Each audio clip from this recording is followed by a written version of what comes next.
devant Dieu et le peuple malien de préserver en toute fidélité le régime républicain, de respecter et de faire respecter la Constitution, la charte de la transition et la loi. L'an 1 de la rectification de la trajectoire de la transition, processus qui aboutit à l'investiture du colonel Assimi Goïta comme président de la transition. Que du progrès enregistré, des défis à relever. Gros plan ce soir sur la montée en puissance de l'armée malienne, les réformes politiques et institutionnelles, la santé, l'agriculture et les œuvres sociales du président de la transition. Une page spéciale sur l'action du chef de l'État avec Ibrahim Traoré depuis Koulouba. Mesdames et messieurs, bonsoir à vous. Merci et bienvenue dans ce journal. Pour démarrer, cérémonie aux couleurs ce premier lundi du mois de juin au palais présidentiel à Koulouba. La cérémonie était présidée par le président de la transition, le colonel Assimi Goïta. On prépare à la cérémonie les forces armées de défense et les personnels de la présidence. Un exercice institué bien sûr par le chef de l'État, le colonel Assimi Goïta, pour faire vibrer la fibre patriotique. Voilà, c'était ce matin au palais de Koulouba. Cérémonie aux couleurs ce premier lundi du mois de juin. Je vous l'annonçais au sommaire de ce journal. Le 7 juin marque l'an 1 de la rectification de la trajectoire de la transition. Ce soir et demain, l'ORTM vous propose 2 éditions spéciales sur l'action du chef de l'État dans divers domaines. Et c'est avec Ibrahim Traoré depuis Koulouba. Bonsoir et l'antenne est à vous.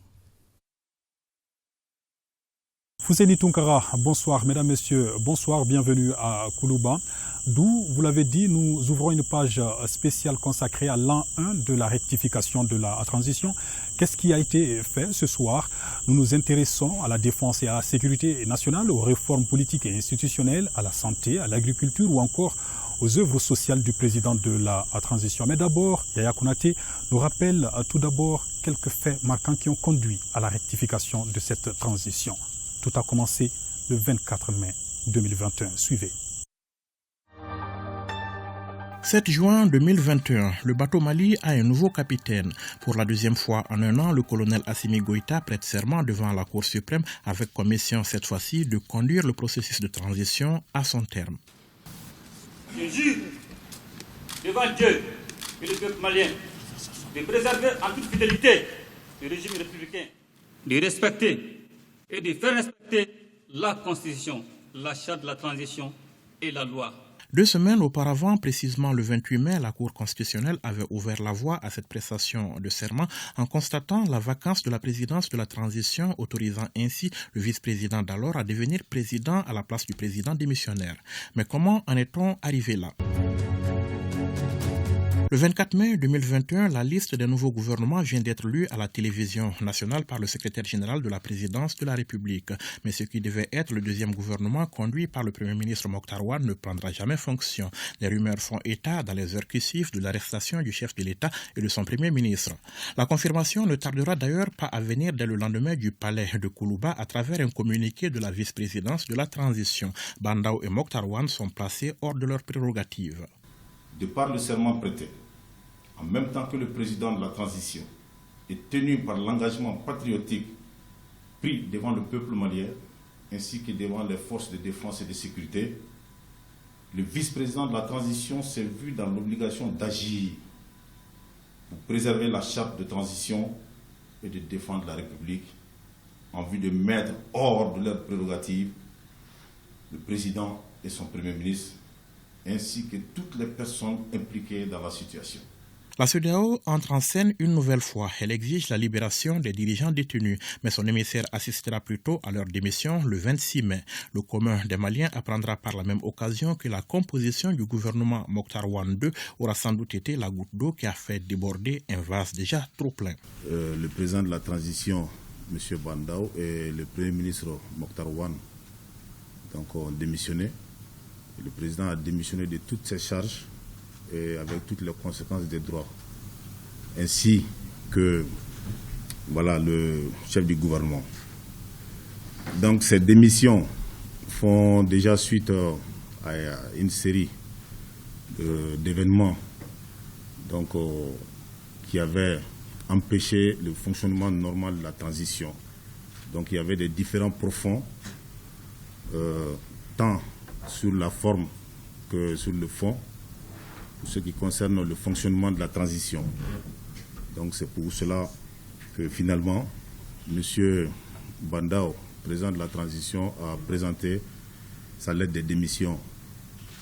Donc cela s'est passé en présence de M. Goodluck Jonathan, qui est le médiateur de la CEDEAO, donc pour la crise malienne.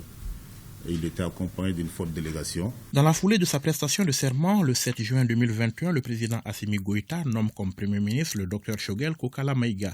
Ce qui n'était alors qu'un secret de polichinelle devient réalité, puisqu'à la suite de la destitution des chefs de l'État et du gouvernement sortant, la primature avait été promise au M5 RFP, le mouvement du 5 juin, rassemblement des forces patriotiques qui lui-même avait jeté son dévolu sur le président de son comité stratégique. Le chef du gouvernement qui définit les événements des jours précédents comme une rectification de la trajectoire de la transition formera le 11 juin 2021 une équipe de 25 membres pour conduire le processus de refondation du Mali. Dans son discours d'investiture, il y a un an, le président de la transition avait mis un accent particulier sur l'équipement et la formation des forces de défense et de sécurité. Ceci fera l'objet d'un reportage demain avec Ari Djouma Atina. D'abord, ce soir, gros plan sur la montée en puissance de l'armée malienne. Et les opérations Maliko et Kélétigui ont été engagées pour traquer l'ennemi jusque dans son dernier retranchement. Reportage Tamsir Diabaté.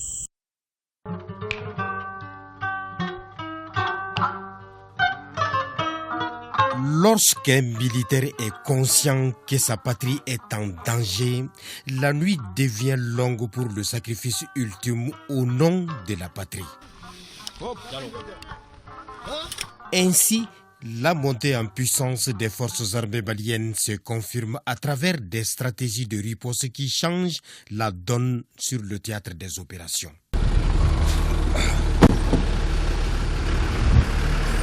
Alors, mon commandant, est-ce qu'on peut dire aujourd'hui que la donne a changé? Évidemment, aujourd'hui, on peut dire que la donne a changé parce que l'ennemi est bousculé. Nous voyons que l'ennemi est en débandade partout. C'est l'une des raisons de cette opération.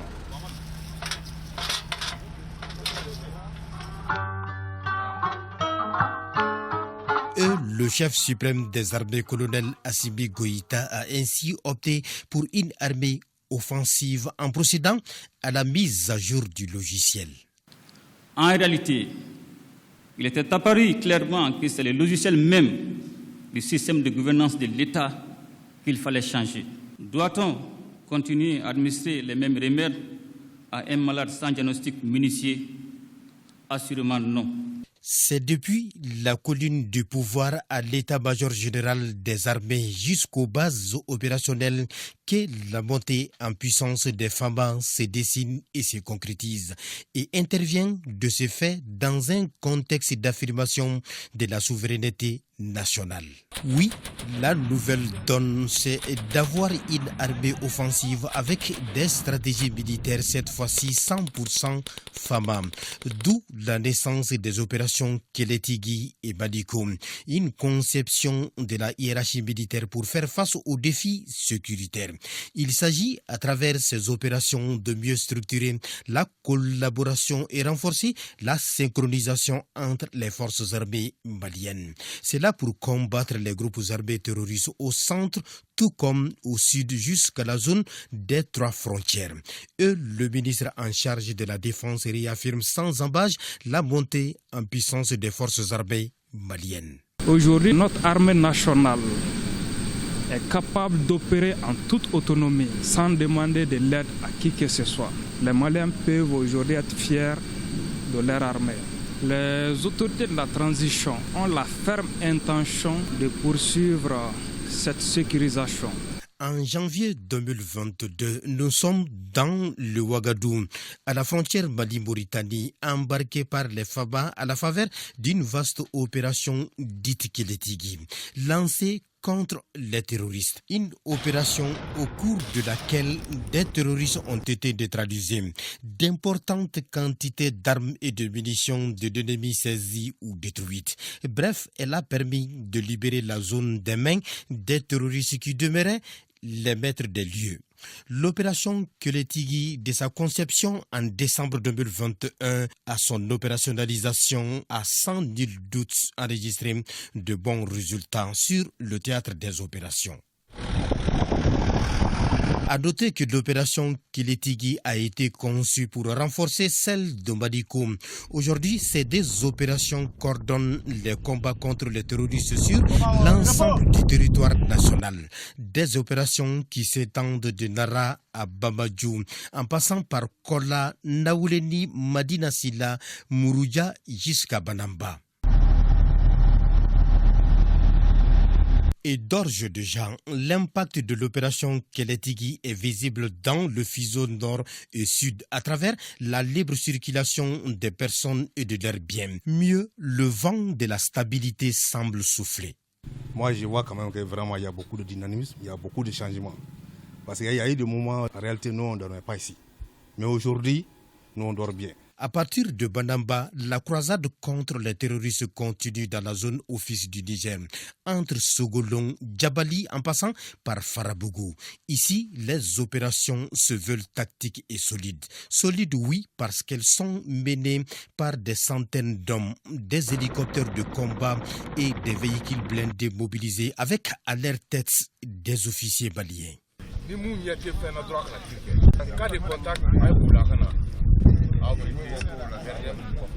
C'est la même dynamique et le même engagement dans les régions de Sikasso et de Mopti. Et l'on se souvient en mars dernier des vastes opérations menées par des forces armées maliennes visant les groupes armés terroristes de la Katiba Bassina dans le village de Moura, faisant état de plus de 200 terroristes tués. Une dynamique qui se justifie aussi par la bonne coordination à travers un renseignement fiable.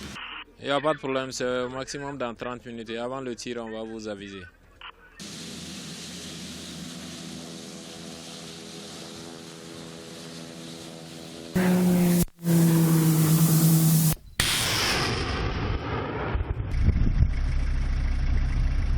La montée en puissance des forces armées maliennes, c'est aussi une armée à la dimension de son ambition avec une solidarité dans l'épreuve qui fait tache d'huile. Les femmes montent en puissance et parallèlement, le gouvernement travaille aux réformes politiques et institutionnelles. Le projet de loi devant régir les élections générales au Mali est déjà sur la table du CNT pour adoption. Les détails, c'est avec Siaka Konaté. Les élections générales devant mettre fin à la transition seront organisées par un organe unique, l'autorité indépendante de gestion des élections EGE. C'est l'une des principales innovations du projet de loi électorale que le gouvernement de transition a élaboré et déposé sur la table du Conseil national de transition CNT.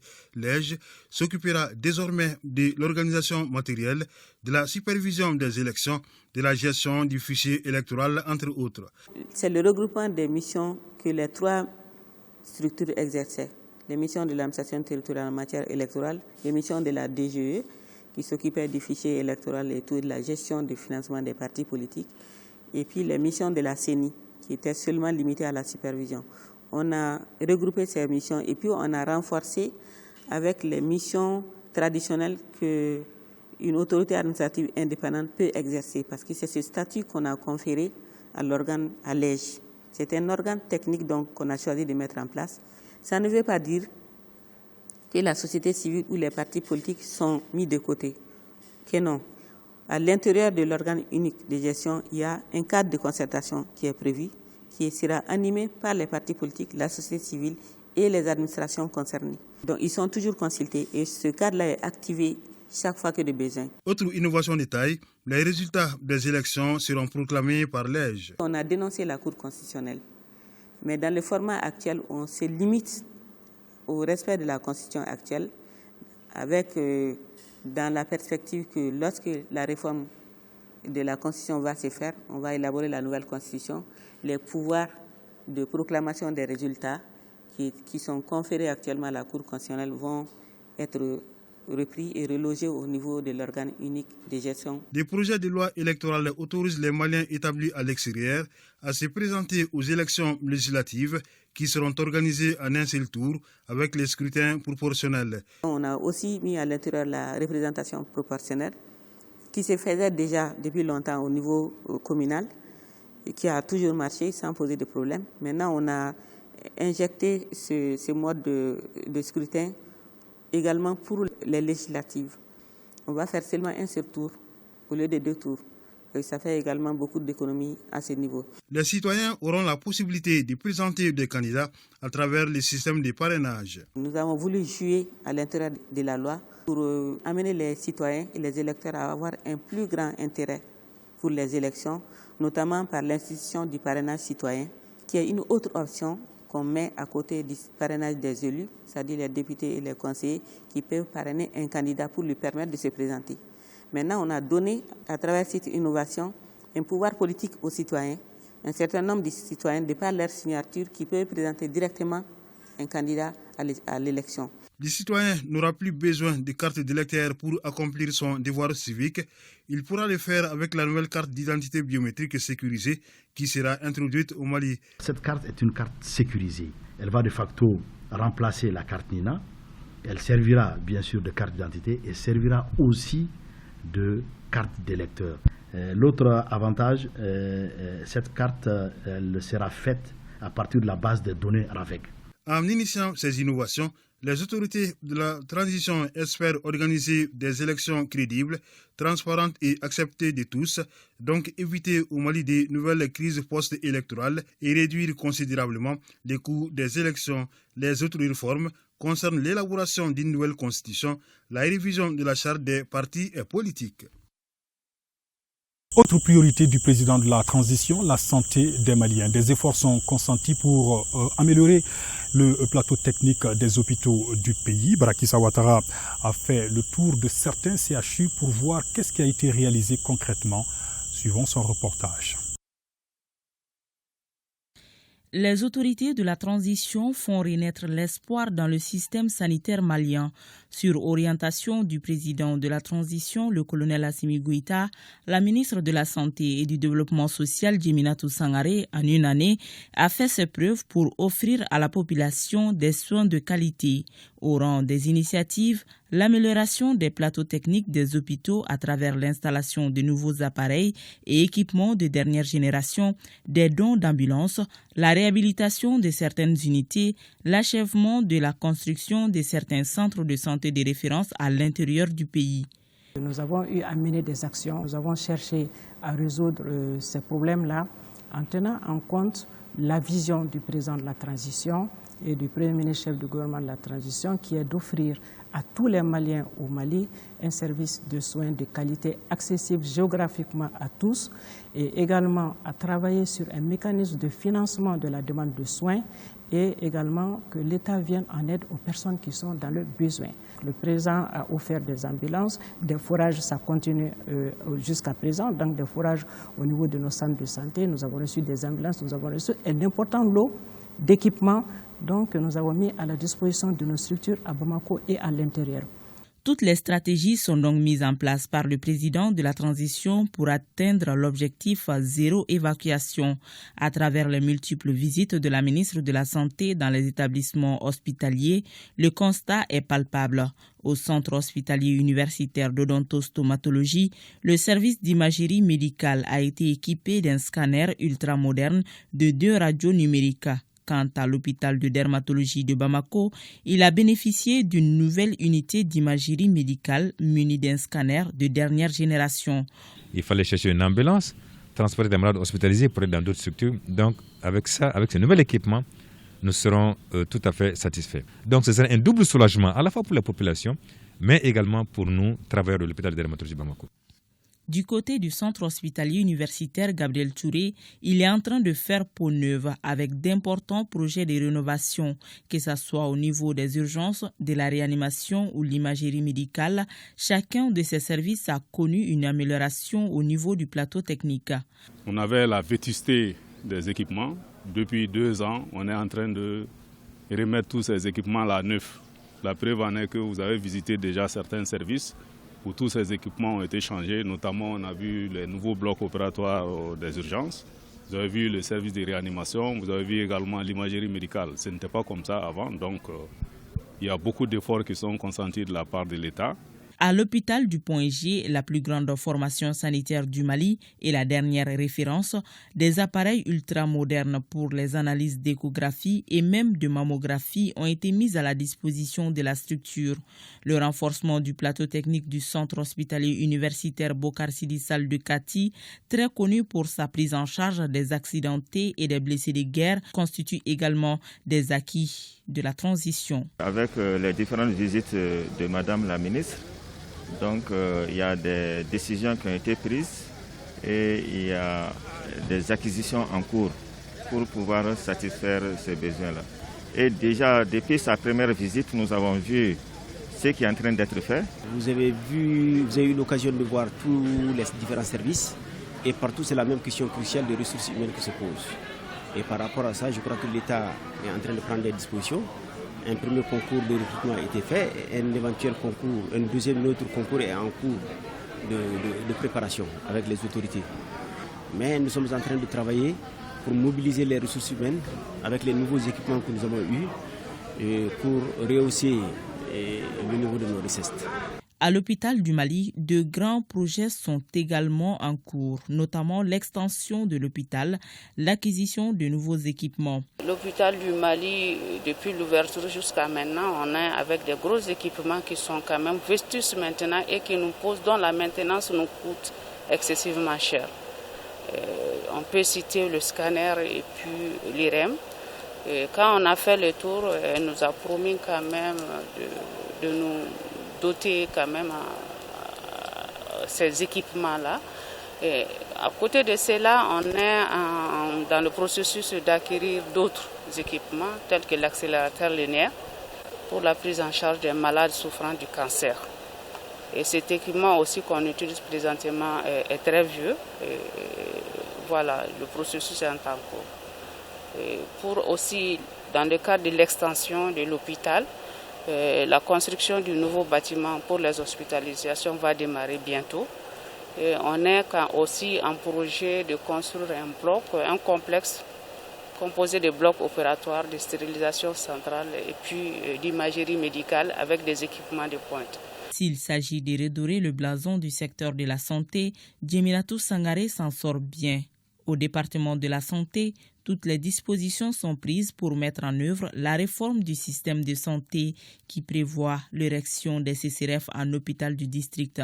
Nous avons passé en Conseil des ministres le décret sur les modalités de fonctionnement de création des centres de santé de CESCOM qui sont à la base. Et aujourd'hui, les centres de santé de référence sont en train d'être érigés en hôpital de district parce que la population va d'abord au niveau de ces structures avant d'être référencée vers les hôpitaux. Dernièrement, j'étais dans un centre de santé de référence de la commune 1 où nous avons vu qu'avec l'évolution de la population, la commune aujourd'hui est à plus de 523 000 personnes. Le CCRF est devenu petit. Donc avec la maire, nous avons échangé avec le maire pour l'extension. Et là-bas, il y a une unité de pédiatrie nouvelle que nous avons achevée et que nous allons très bientôt inaugurer, Inch'Allah. Une autre avancée dans ce secteur, c'est l'adoption d'une loi sur le sang humain par la commission santé du CNT. Il n'y avait pas de loi au Mali qui réglementait la transfusion sanguine.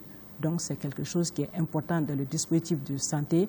Quand vous partez à l'intérieur du pays, moi-même j'ai vu ça lors de mes visites, des femmes qui étaient en attente de poche de sang, mais il n'y avait pas de sang. Donc cette loi est très importante. Nous avons adopté aussi un test très important, c'est la création de l'Agence nationale d'évaluation et d'accréditation des hôpitaux qui va accompagner les hôpitaux pour améliorer la qualité de ce que les hôpitaux font. Également mettre les hôpitaux à un certain niveau technique.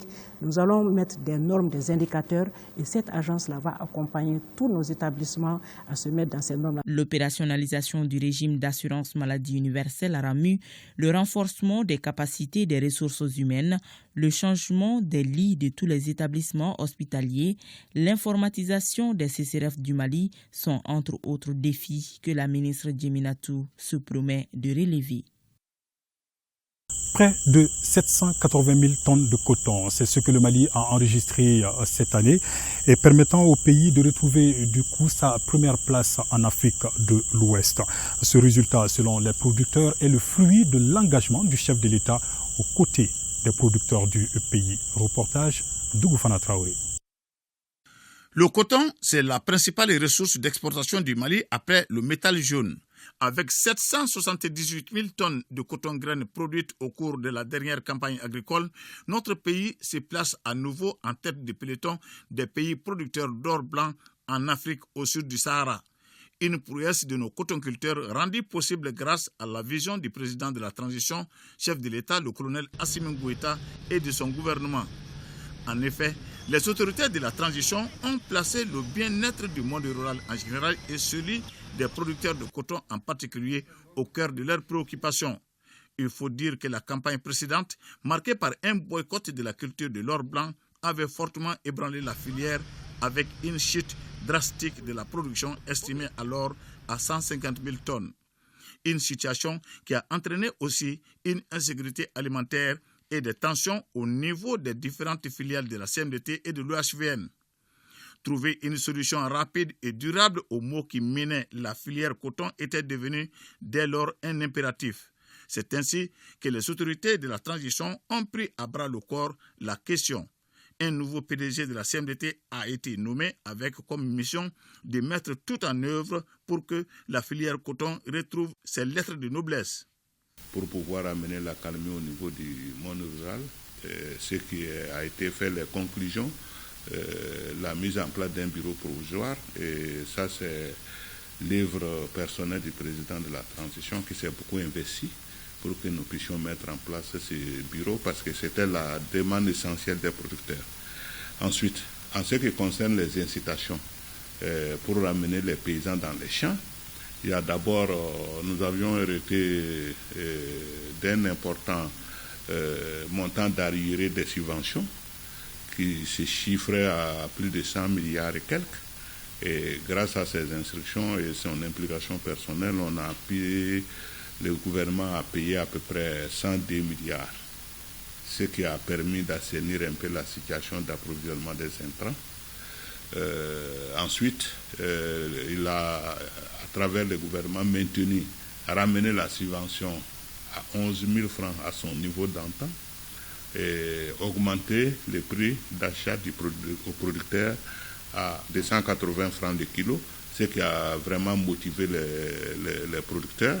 Et ensuite, nous avons assuré la mise à temps des moyens de production, notamment les semences et les engrais chimiques.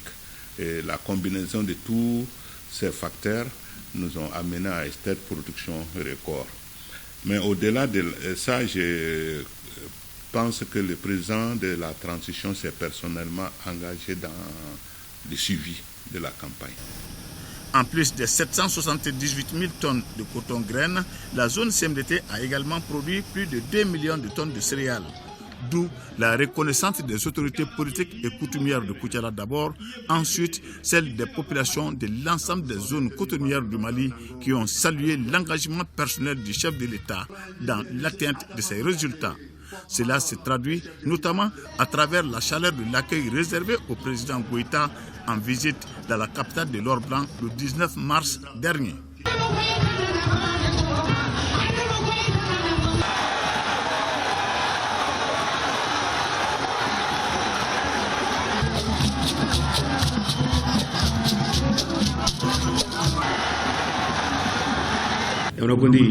Foli dama dama n'an k'an b'a fɔ an bɛ tile k'a la bi ka wuli ka kɔrɔsɔnɔ sɛgɛrɛ an kun hakili la an ma jate ja aw y'an jate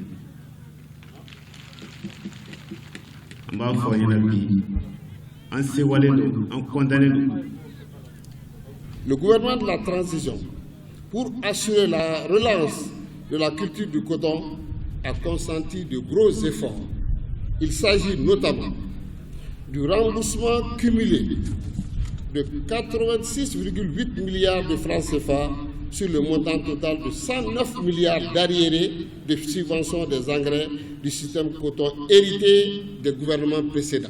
La gestion avec succès de la crise de la filière coton, née du boycott de la culture du coton par les producteurs au cours de la campagne 2020-2021, pour diverses raisons, à travers la tenue des assises nationales sur le coton.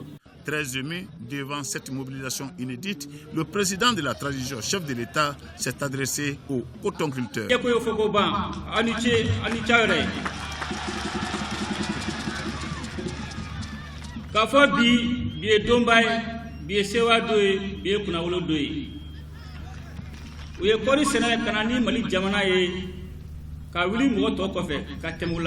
Kana Mali bila jɔrɔ fɔlɔ la ka foli bila la dante foli bana uni ce jamanadenw tɔgɔ la uni ce président yɛrɛ tɔgɔ la ani gouvernement tɔgɔ la.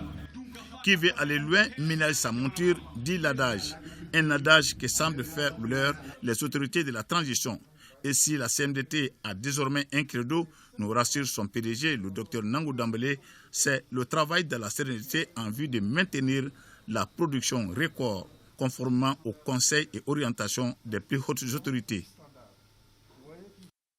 Demain, nous ferons un focus sur l'exportation du coton malien vers les marchés mondiaux et bouclons cette page spéciale avec les œuvres sociales du président de la transition. Vous le savez déjà, des dizaines de forages ont été réalisés au profit des populations un peu partout au Mali. Une action fortement saluée, nous dit Alouseni Touré dans ce reportage. Le président de la transition, lors de sa prestation de serment, a pris l'engagement de consacrer les 2 tiers de son fonds de souveraineté à faciliter l'accès à l'eau potable et aux soins de santé primaires dans les zones difficiles de notre pays. D'ores et déjà, j'ai décidé d'allouer les 2 tiers du fonds de souveraineté du président aux œuvres socio-sanitaires, notamment pour faciliter l'accès à l'eau potable et aux soins de santé primaires dans les zones difficiles de notre pays. Dès lors, des équipes ont sillonné le pays pour recenser dans un premier temps les communes et villages les plus nécessiteux. Cette phase d'exploration est suivie immédiatement de décisions d'attribution de cet appui qui se présente sous plusieurs formes. Il s'agit principalement d'implantation de points d'eau, de distribution de vivres et de dotation des centres socio-sanitaires en moyens matériels et logistiques.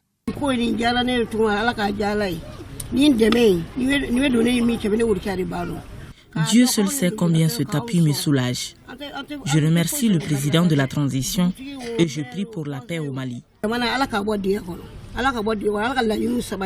Alhamdulillah, parce que Benna c'est un village, Benna créé depuis 1875, jusqu'à nos jours, toujours, on a un problème de l'eau. Ce qui est fait vraiment, ça nous fait beaucoup plaisir. Vraiment, ça fait des années, chez les voisins villages qui nous servirent pendant ces jours de sec, l'eau. Mais cette année, alhamdulillah, personne ne peut pas nous servir l'eau grâce à la forage du président Azim Koïta, président de la transition. Vraiment, nous, le village de Benna, au nom du chef du village, Al-Hajj Issoufou Marega, à mon nom propre, Abdoulaye Marega, et la population du village de Benna, nous remercions le président de la transition et nous remercions ensemble le gouvernement et puis nous soutenons jusqu'à fin du monde.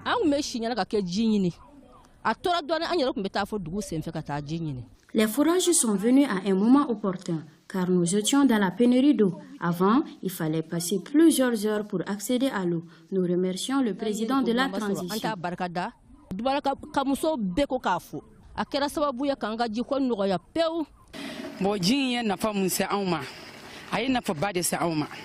Parce que y'an bon nogola y'an bo segena a jara nye fana a bonyana ma fana furazi ko ya jelo nya benamu an wonda e folle abi nafa mi nyaye ni jite nye tate kwa ni a mekena a jili do cena ay ji salma so a jala nye ni mi siye sa mi woro so ka bo bi dese oh e na ni soro o bi na ka jibole bani olubulo olubu se ga do nakola ka soro e gwela tala. De Kaï Akida en passant par Koulikoro, Nara, Nyoro, Bougouni, Dioïla, Ségou, San, Sikasso, Mopti, Bandiagara, Tombouctou et le district de Bamako, des milliers de personnes ont été touchées par ces actions. Le choix de ces localités se fait à travers les gouverneurs. Les populations font des demandes au préfet ou sous-préfet et ça remonte au gouverneur. Le gouverneur nous soumet. Après analyse, il y a une équipe qui vient sur le terrain pour voir la pertinence de l'ouvrage. Et après, on passe à la phase d'exécution et c'est après qu'on vient pour l'inauguration. Donc tout ce qui a été fait, c'est toujours suite à la demande de la population. Le président a en tête tous les Maliens dans toutes les régions du Mali. Mais on ne peut pas faire tout en même temps. Et là, comme vous l'avez vu, on a commencé par Kita, on était à Kita, on est à Kaï, on va continuer après. Et les autres régions aussi ne seront pas oubliées, mais chaque chose en son temps. Toutes les régions ont été touchées par les œuvres sociales du président de la transition. Certaines régions et localités ont bénéficié de plusieurs actions. D'autres prospections sont en cours et d'ici la fin de la transition, beaucoup d'autres localités bénéficieront de ces œuvres. Voilà ce qu'on pouvait retenir de cette page spéciale consacrée à l'action du chef de l'État depuis la rectification de la transition il y a un an. D'autres sujets demain. Et d'ici là, Fousseni Tounkara, la suite du journal, c'est avec vous. Merci Ibrahim Traoré depuis le palais de Koulouba. Avec moi dans ce studio, le colonel Abdoulaye Maïga, ministre en charge de l'administration territoriale, porte-parole du gouvernement, pour la lecture d'un décret. Monsieur le ministre, bonsoir. Bonsoir. Merci infiniment de m'avoir reçu sur votre plateau. Au nom de nos plus hautes autorités, j'ai l'insigne honneur de délivrer la teneur du décret numéro 2022 0335/PTRM du 6 juin 2022, fixant la durée de la transition. Le président de la transition, chef de l'État, vu la Constitution, vu la charte de la transition, vu la loi numéro 2022-001 du 25 février 2022 portant révision de la charte de la transition, vu le décret numéro 2021-0361/PTRM du 7 juin 2021 portant nomination du Premier ministre, décrète, article 1er. La durée de la transition est fixée à 24 mois pour compter du 26 mars 2022, conformément à l'article 22 de la loi numéro 2022-001 du 25 février 2022 portant révision de la charte de la transition. Article 2. Le présent décret sera enregistré et publié au journal officiel. Bamako, le 6 juin 2022, décret signé par le président de la transition, chef de l'État, son Excellence le colonel Assimi Goïta, et par le chef du gouvernement, Premier ministre, le docteur Choguel Kokala Maïga. Fin de citation. Merci infiniment de votre aisement de l'attention. Alors, Monsieur le ministre, quelles sont les implications de ce décret? Merci infiniment. Je voudrais d'abord indiquer que ce décret a deux grandes significations. D'abord une signification juridique et une signification politique. Sur le plan juridique, je voudrais ici rappeler que la transition dans notre pays a débuté le 25 septembre 2020 pour une période de 18 mois. Donc, cette période s'est achevée le 25 mars 2022. Par conséquent, l'adoption de ce décret fixant la transition pour 24 mois de manière rétroactive, qui commence donc le 26 mars 2022, a tout son sens. Cela relève tout naturellement de la rigueur juridique, proroge donc la transition, il ne s'agit pas d'une nouvelle transition, il s'agit d'une prorogation de la transition, et surtout évite le vide.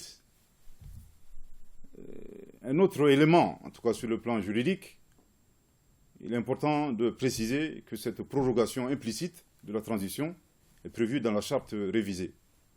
Sur le plan politique, je voudrais ici rappeler que la mention aux recommandations des Assises nationales de la refondation a tout son sens.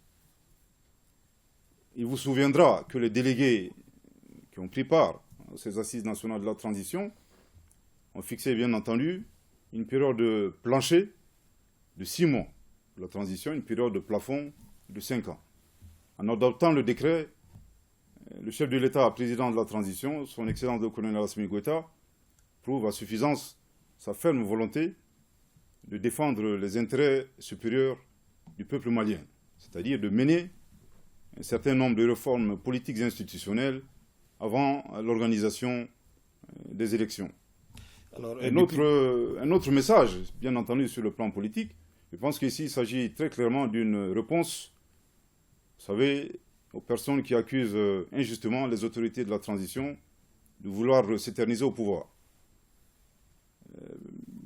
Connaissez-vous des pouvoirs qui souhaitent s'éterniser et qui décident en toute indépendance, en toute liberté, de fixer le début d'une transition antérieurement à la date d'adoption du décret? Personnellement, je n'en connais pas. Je pense que s'il y avait des manœuvres politiciennes, il aurait été plus logique et plus cohérent de fixer les 24 mois à partir du 6 juin 2022, ce qui n'est pas évidemment le cas.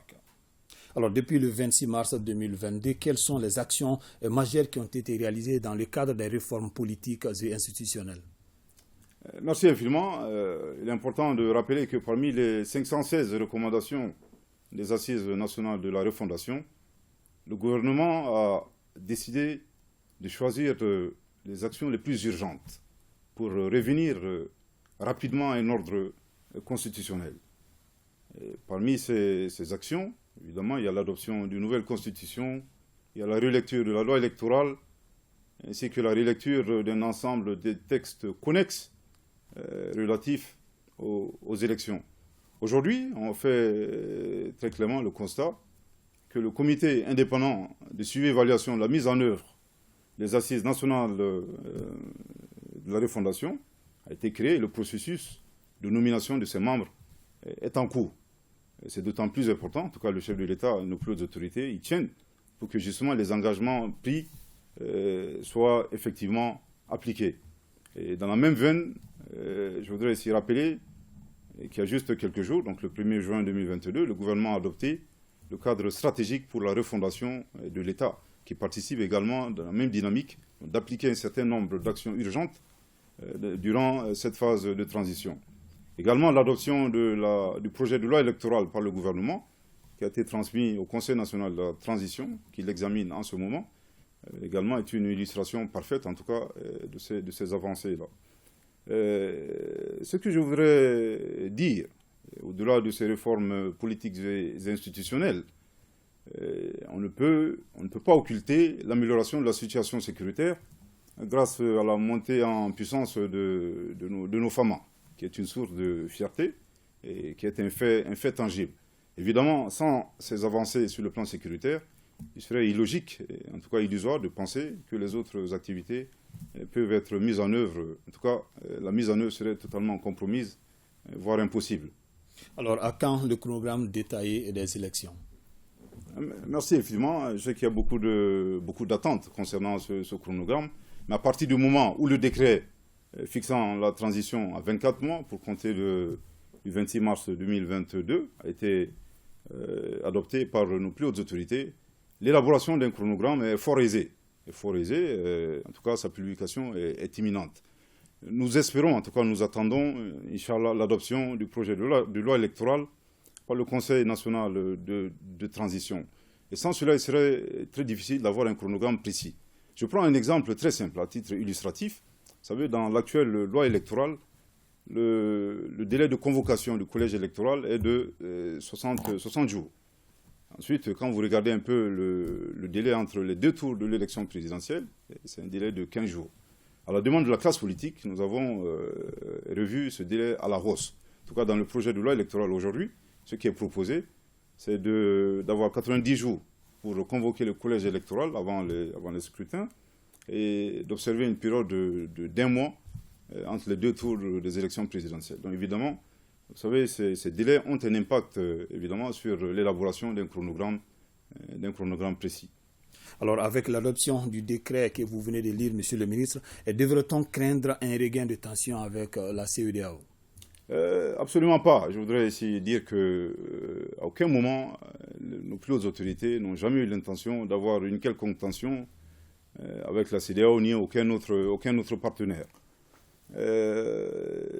Ceci dit, je voudrais ici rappeler l'instruction, en tout cas ferme, de son Excellence le colonel Assimi Goïta, président de la transition, chef de l'État, qui nous a toujours instruit de chercher un compromis entre deux paramètres, les exigences de la CEDEAO d'un côté et de l'autre côté les aspirations du peuple malien qui souhaite mener un certain nombre de réformes politiques et institutionnelles avant d'organiser des élections. Voilà ce qui a toujours guidé notre action.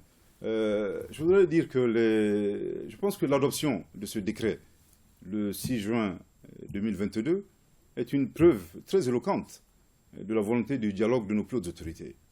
Si on ne voulait pas dialoguer avec la CEDEAO, on aurait eu la possibilité d'adopter ce décret depuis le 26 mars 2022. Notre stratégie a consisté essentiellement à mener 3 actions. La première action, vous savez, c'est de procéder à une évaluation du projet de chronogramme. La CEDEAO a été impliquée, et les Nations Unies et bien entendu l'Union africaine. À l'issue de cet exercice, toutes les activités liées aux réformes politiques et institutionnelles ont été jugées pertinentes. Avec nos partenaires, avec quelques soucis concernant les délais. Mais nous les avons donné toutes les garanties possibles, en tout cas concernant notre ferme intention, notre ferme volonté de pouvoir les réaliser. La deuxième action, c'est de garder, en tout cas d'être permanemment en contact avec le médiateur, avec le comité local de suivi et les chefs d'État de la région pour trouver un terrain d'entente. Et la dernière action, toujours à l'initiative du Mali, c'est de proposer la mise en place d'un comité de suivi et évaluation du projet de chronogramme piloté par le Mali avec la participation de la CEDEAO, de l'Union africaine et des Nations Unies, par souci de transparence et également gage de notre bonne foi et de notre ferme volonté à tenir les délais. Ceci dit, aujourd'hui, nous avons procédé à une évaluation de la situation. Et nos plus hautes autorités ont estimé que nous avons atteint un niveau très avancé dans les négociations avec la CEDEAO, ce qui a justement motivé l'adoption de ce décret fixant le délai de transition à 24 mois. Ce n'est pas une surprise, le médiateur a été informé bien avant, le comité local de suivi et tous les chefs d'État de la CEDEAO. Alors quel est votre message pour terminer cet entretien? Le message, tout d'abord, c'est à l'endroit de nos concitoyens, de nos compatriotes. Vous savez, les sanctions que nous subissons aujourd'hui constituent une peine, une grande souffrance pour nos plus hautes autorités et l'ensemble des responsables de notre pays. Nous ne l'avons jamais souhaité, nous ne l'avons jamais voulu. Malheureusement, on le dit, le caractère illégal, illégitime et inhumaine de ces sanctions nous pousse tous les jours à réitérer notre ferme condamnation. Toutefois, l'espoir est permis. Je voudrais également rappeler que la dernière décision des chefs d'État de reporter les décisions sur le Burkina Faso, sur le Mali et sur la Guinée n'est pas du tout la faute des autorités maliennes, encore moins la responsabilité de nos plus hautes autorités.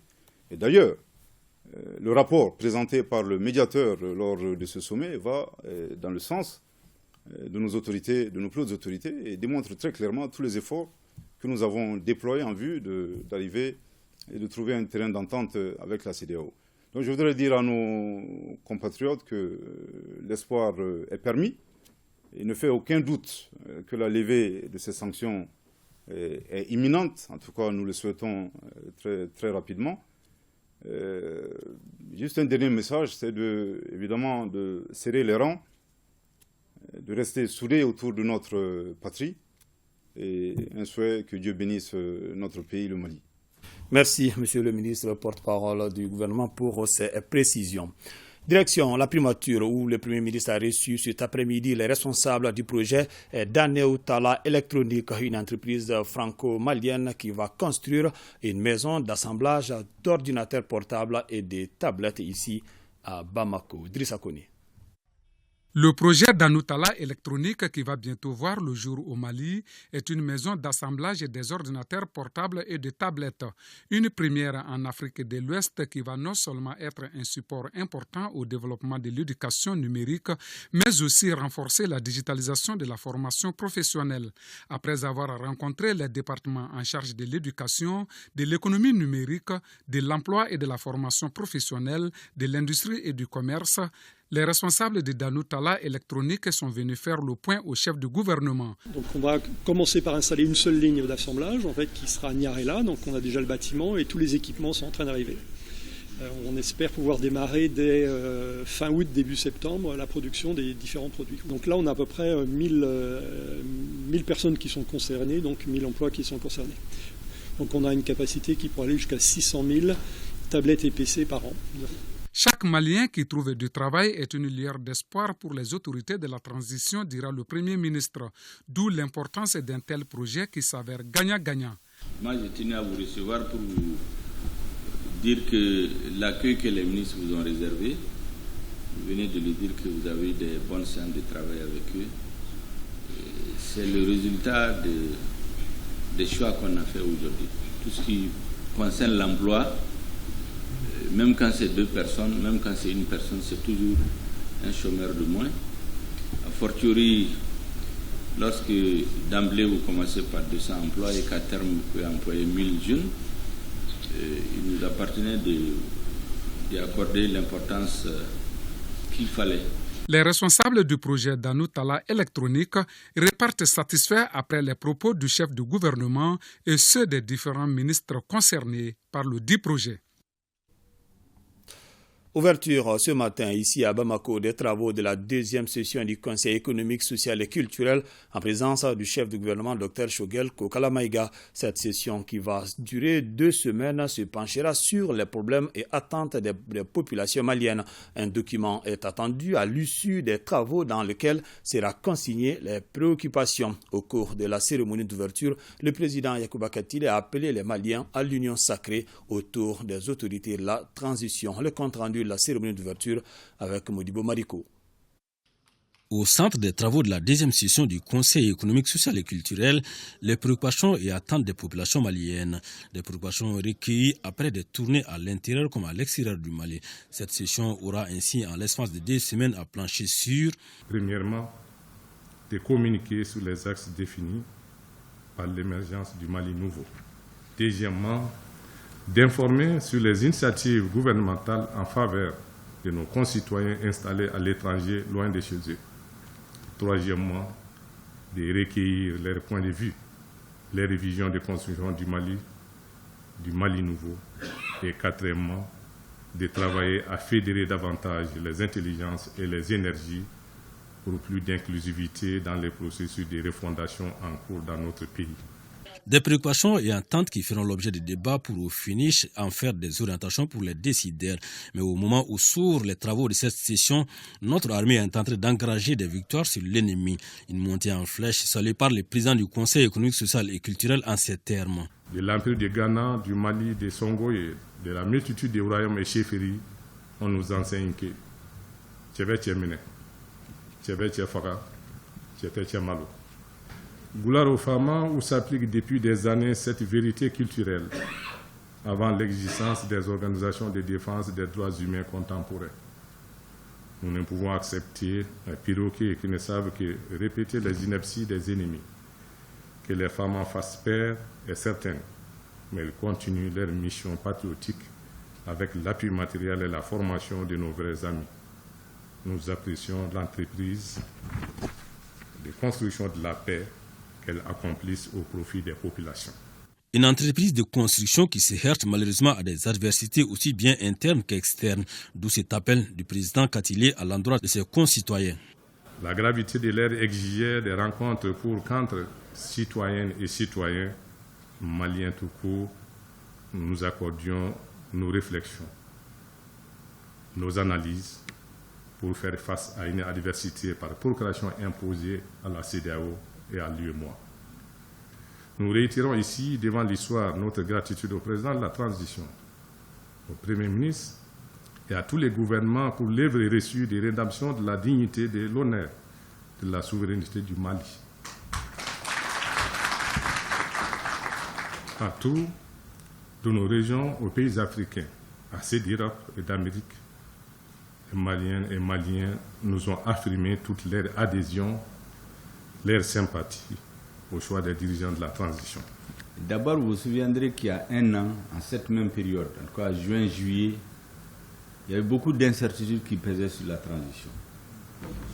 Le Conseil économique et social, en ces temps d'incertitude, avec son président en tête, a pris clairement, sans équivoque, de façon ferme, position en faveur du soutien à la transition. Ce n'était pas évident en cette période. Les résultats dont tous les Maliens sont fiers aujourd'hui sont aussi les résultats de votre prise de position patriotique en 2021. Monsieur le Président, vous êtes allé chez les Maliens de l'extérieur. Il faudrait saluer cette initiative, c'est d'autant plus que le changement intervenu a été porté de longue date par les Maliens de l'extérieur. Les premières grandes manifestations en faveur du changement ont été portées dans les médias internationaux par les Maliens de l'extérieur auxquels il faut rendre hommage. Aussi longtemps qu'on n'aura pas inversé le rapport des forces militaires sur le terrain, aucun discours politique, aucune incantation, aucune bonne foi proclamée n'aurait été audible. Et l'État n'a pas hésité à faire les sacrifices nécessaires. Je dois saluer ici le Conseil économique et social, les syndicats, le monde des affaires et les autres institutions de l'État. Toutes les institutions qui ont fait bloc autour du président pour le renforcer dans sa confiance et sa détermination à restaurer l'honneur et la dignité du Mali à travers son principal outil d'exercice de cette souveraineté qui est notre armée. Souvent, dans le vacarme des campagnes d'intoxication et de dénigrement que nous vivons, ces messages venant de hautes personnalités comme vous ont chaud au cœur. Le président Katilé, au cours de cette cérémonie, a salué nos compatriotes de Malabo en Guinée équatoriale qui ont décerné un trophée au président de la transition. Il s'est aussi réjoui au passage de la coopération fructueuse qui existe si heureusement entre le Conseil économique, social et culturel du Mali et les institutions serres de la sous-région. Une coopération qui, au-delà de l'Afrique de l'Ouest, a permis aussi de dynamiser les partenariats avec la Chine dans les domaines de la lutte contre le changement climatique. Mamoudou Kassogué, ministre de la Justice et des Droits de l'Homme, garde des Sceaux, est l'invité de Malikoura Tassira. Ce soir, rendez-vous à 21h15 pour la version française et 22h pour la version Bamanankan. Entretien à suivre sur l'ensemble des réseaux synchronisés de l'ERTM et sur nos plateformes digitales. C'est à l'unisson que les membres et sympathisants du M5-RFP ont fêté l'an 2 de leur organisation.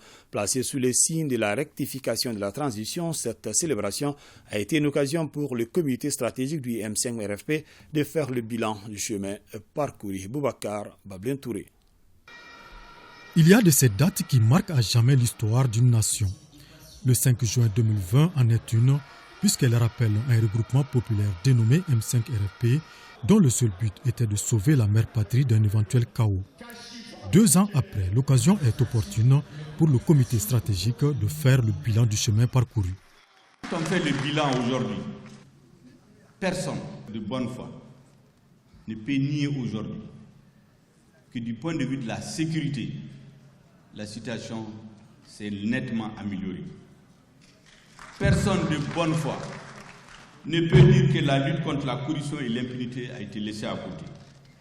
Personne de bonne foi ne peut lier la volonté de réforme. Les assises nationales de la refondation sont unies. Le Conseil des ministres du mercredi passé, le gouvernement a adopté le plan stratégique de la refondation sur 10 ans, son plan d'action sur 5 ans et son plan opérationnel à court terme sur 24 mois. Et donc, quand vous prenez les objectifs de départ tout n'est pas rose. Et donc au total, quand vous prenez les objectifs de départ et ce qui a été engrangé en un an, je pense que les militantes et les militants du M5 doivent être fiers des résultats obtenus. Placé sous le signe de la rectification de la transition, parti gagnant des forces patriotiques pour un Mali refondé, le cadre a été mis à profit par le premier responsable de l'organisation pour mettre l'accent sur les relations entre le M5 RFP et ses partenaires. Le M5 a eu un partenaire fiable. Ceux qui ont agi, ont parlé, ont décidé au nom des forces armées de sécurité. Je veux dire le président de la transition et ses compagnons.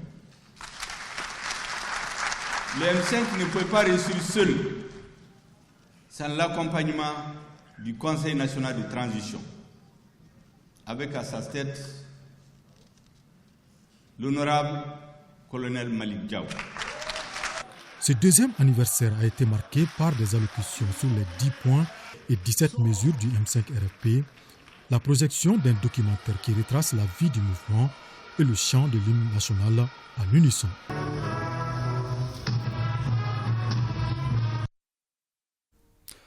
L'opération de réalisation des infrastructures d'eau dans le cadre des œuvres sociales du président de la transition continue de soulager la souffrance des populations. Hier, l'équipe en charge de la mise en œuvre de ces infrastructures d'eau a inauguré une série de forages dans certaines écoles de Bamako. Mohamed Sankaré. Après l'inauguration des 10 forages hier dans 10 établissements des 4 communes du district de Bamako, la conseillère spéciale du président de la transition, le colonel Assaba Diallo Touré, vient de procéder aujourd'hui à la remise officielle des 6 autres forages équipés dans le cercle de Kati et Bamako au nom du président de la transition. Les groupes scolaires de Kati Farada, Sananfra, Toubana, ainsi que le complexe scolaire Babassi de Baguineda, l'école de Kabalabé et celle de Djigia Kalanso de Sogoniko ont désormais de l'eau potable. Partout, ce geste du président de la transition, le colonel Assimi Goïta, a été salué par les bénéficiaires à travers des acclamations. C'est une école spéciale et leur donner de l'eau, c'est leur donner la vie. Car rien ne peut se faire sans eau sur cette terre-là. Celui qui donne de l'eau à quelqu'un, il t'a créé la vie, il t'a donné la vie. Merci. Et merci depuis tout le temps parce que les écoles en souffrent. Les enfants en souffrent parce qu'il n'y a pas d'eau.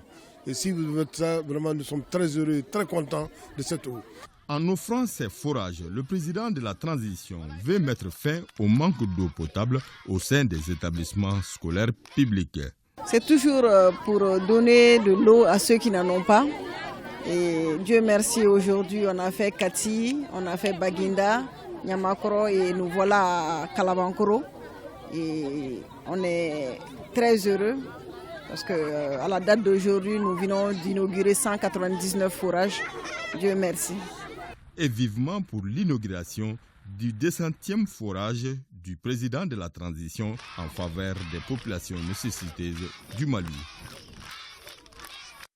Et à noter que le président de la transition, le colonel Assimi Goïta, va inaugurer demain mardi le 200e forage réalisé en un an. Ce sera l'école de la République à Bagadadji, forage financé par ses soins dans le cadre des œuvres sociales. Point Covid du jour, les services de santé ont enregistré un nouveau cas positif sur 311 tests réalisés. Un patient guéri et 0 décès. À ce jour, 40 patients sont sous traitement. C'est donc la fin de ce journal. Merci de l'avoir suivi. Que le bon Dieu nous assiste.